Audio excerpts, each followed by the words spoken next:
샌디에이고는 햇빛과 서핑으로 유명하지만 그 아름다움 뒤에는 거의 언급되지 않는 위기가 숨어 있습니다. 수천 명이 럭셔리 호텔과 관광 명소에서 불과 몇 걸음 떨어진 인도에서 잠을 잡니다. 왜 이렇게 기회가 풍부한 도시에서 많은 사람들이 집 없이 지내는 걸까요? 이 다큐멘터리에서 세계탐험은 샌디에이고의 노숙자 문제와 매일 그 삶을 살아가는 사람들의 알려지지 않은 이야기를 파헤치기 위해 해변을 넘어섭니다. 위기의 규모. 샌디에이고는 캘리포니아 태양 아래 반짝이는 도시입니다. 해변은 완벽한 파도를 쫓는 서퍼들을 끌어들입니다.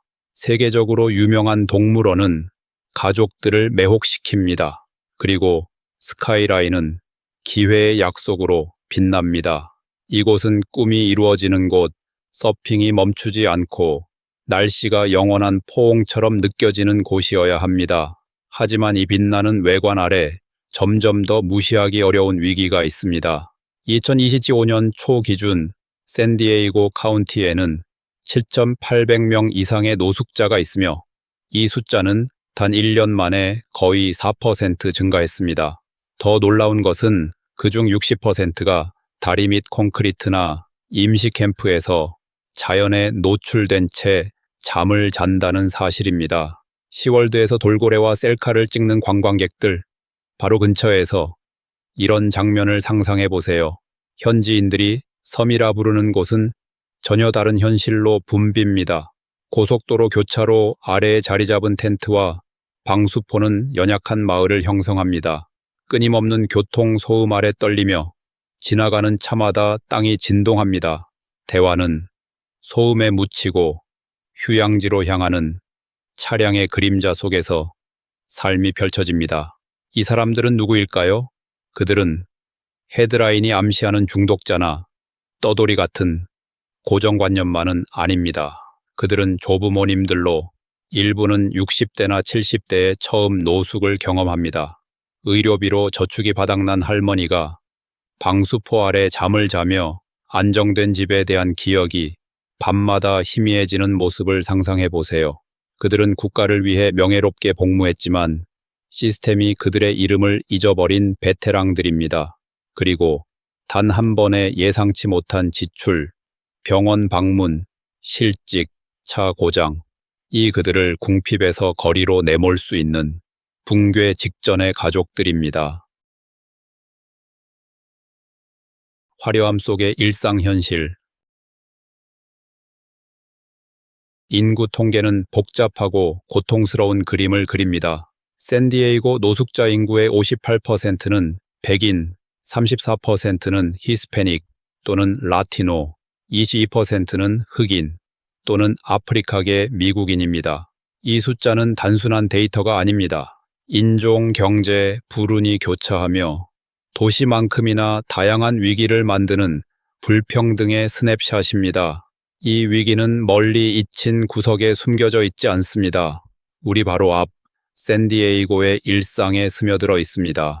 가스램프 쿼터의 활기찬 바에서 몇 블록 걸어가면 인도의 텐트가 늘어서 있고 거주자들은 생수로 이를 닦거나 움직이지 않고 손에 닿지 않는 미래를 바라봅니다.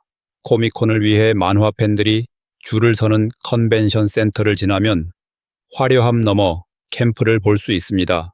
이는 충격적인 대조로 우리로 하여금 이렇게 아름다움과 기회가 풍부한 도시가 어떻게 많은 사람을 틈새로 떨어뜨리나 라는 질문을 던지게 합니다. 샌디에이고의 노숙자 문제의 가시성은 비극이자 행동 촉구입니다.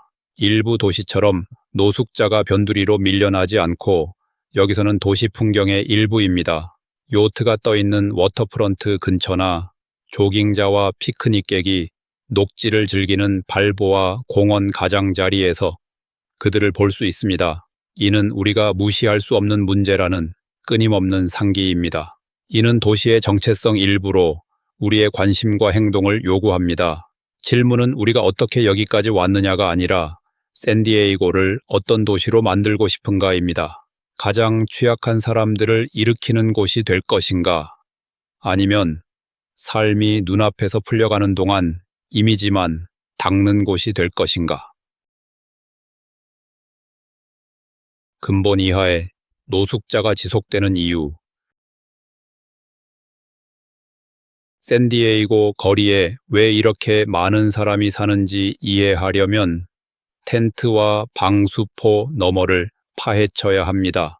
노숙자는 단일 문제가 아닙니다. 경제적 압박, 개인적 고난, 시스템 실패가 얽힌 그물입니다.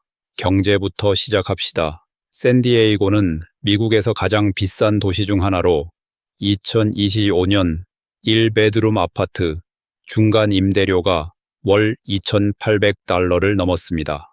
바리스타, 배달기사, 호텔 청소부, 소매 점원으로 풀타임 일해도 집을 구할 수 없는 상황을 상상해 보세요. 많은 이에게 주거는 지평선에 보이지만 닿을 수 없는 신기루입니다. 도시는 건설 중이지만 주로 럭셔리 콘도와 고층 아파트, 도시 서비스를 유지하는 사람들을 위한 집이 아닙니다. 2025년 캘리포니아 주택 파트너십 연구는 QGB 6기에게 저렴한 임대주택이 필요하다고 밝혔습니다. 계산은 가혹합니다. 임차인의 절반 이상이 소득의 50% 이상을 주거비로 쓰며 필수품에 거의 남는 게 없습니다. 한 번의 응급 상황, 차 수리, 병원 방문, 실직, 가족을 위기로 몰아넣습니다. 돈만의 문제가 아닙니다. 많은 이가 보이지 않는 상처를 안고 있습니다.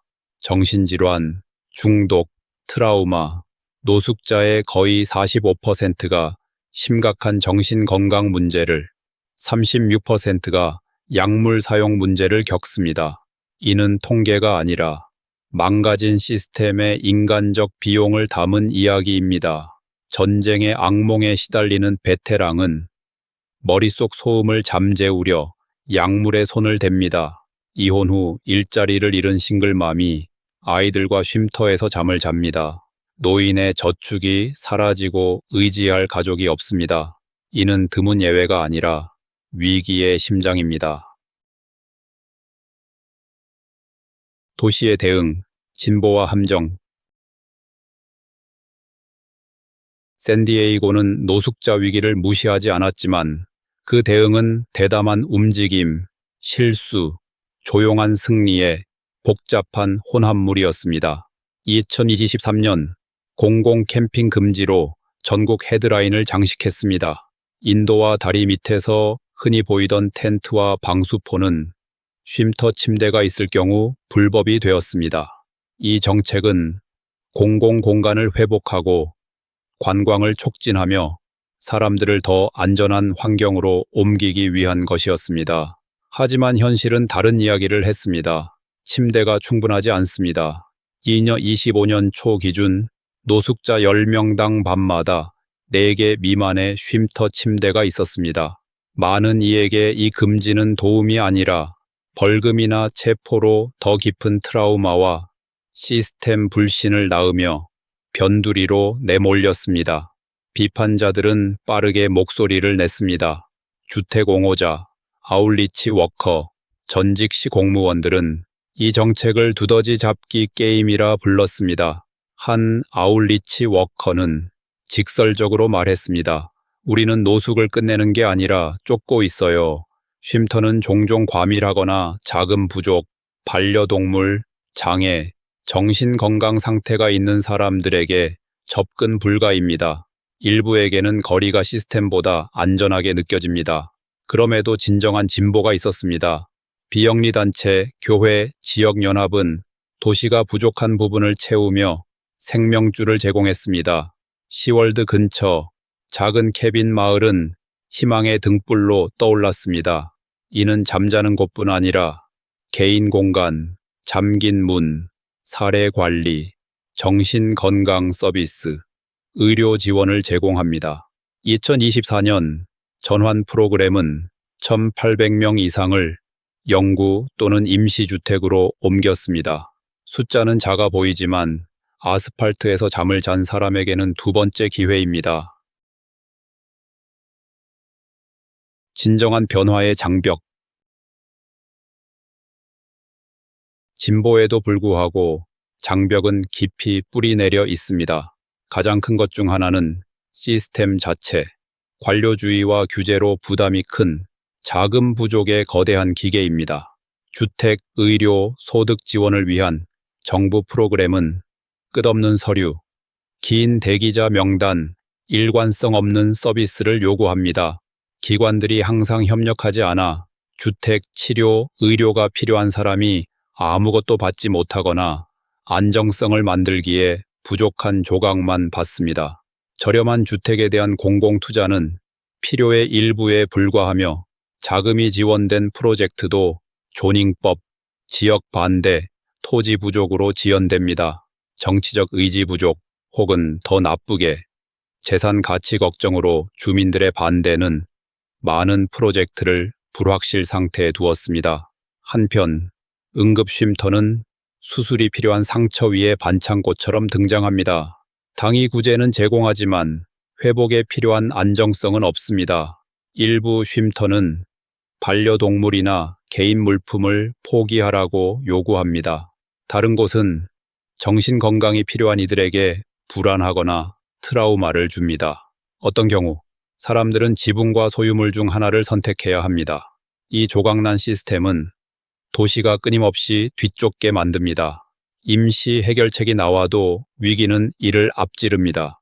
주택을 특권이 아닌 기본 권리로 대우한다면 정신건강과 중독 회복을 인프라나 관광만큼 긴급히 자금 지원한다면 이는 수사적 질문이 아니라 더 나은 시스템의 기초입니다. 그때까지 진보는 느리고 샌디에이고의 많은 노숙자는 진정한 기회를 주지 않는 시스템에 갇혀 있을 것입니다.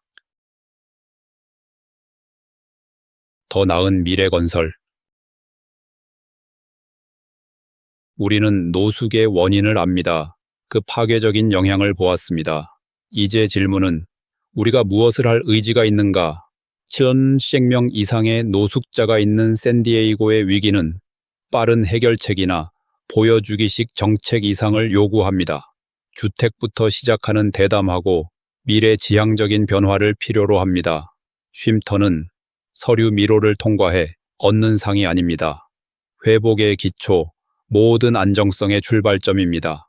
샌디에이고는 수요를 충족하려면 규 6,000개의 저렴한 유닛이 필요하며 현재 우리는 그 숫자에 전혀 근접하지 않습니다.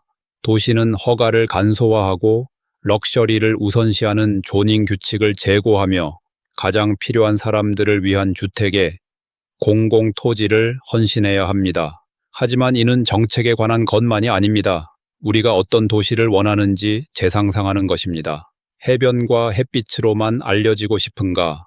아니면 인간미와 연민으로? 변화는 작게 시작합니다. 이웃이 쉼터에서 자원봉사를 합니다. 기업이 주택기금에 기부합니다. 유권자가 이익보다 저렴한 개발을 지지하는 투표안을 지지합니다. 이러한 노력은 증식합니다. 노숙자를 듣고 그들의 경험에서 배우고 해로운 낙인을 도전하며 커뮤니티 대화를 통해 성장합니다. 더 나은 샌디에이고는 가능합니다. 노숙을 개인의 실패가 아닌 우리가 한 선택과 우선순위에 뿌리내린 사회적 실패로 보는 것에서 시작됩니다. 노숙을 끝내는 것은 단일 프로젝트, 법, 선거 주기로 오지 않습니다.